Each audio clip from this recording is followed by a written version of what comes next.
Sir, bakit? Ba't ka nag-walkout? Pinubuno na tayo eh.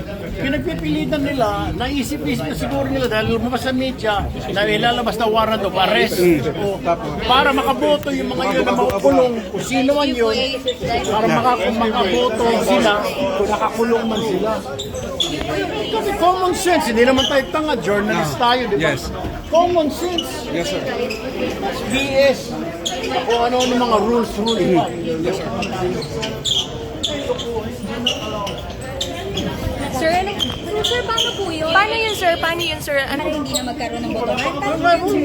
We just woke up. No, because we will not be part of this. It's a travesty of our rules, of the Senate rules. Hindi kami papayag sa mga Niloloko tayo. Hindi Anong sila pwedeng magbotohan, sir. Niloloko Hindi tayo. sila pwedeng magbasa ng motion ngayon, sir.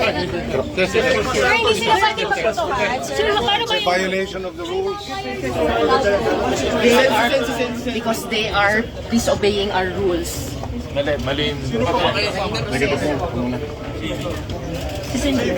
Ito yung botohan nila.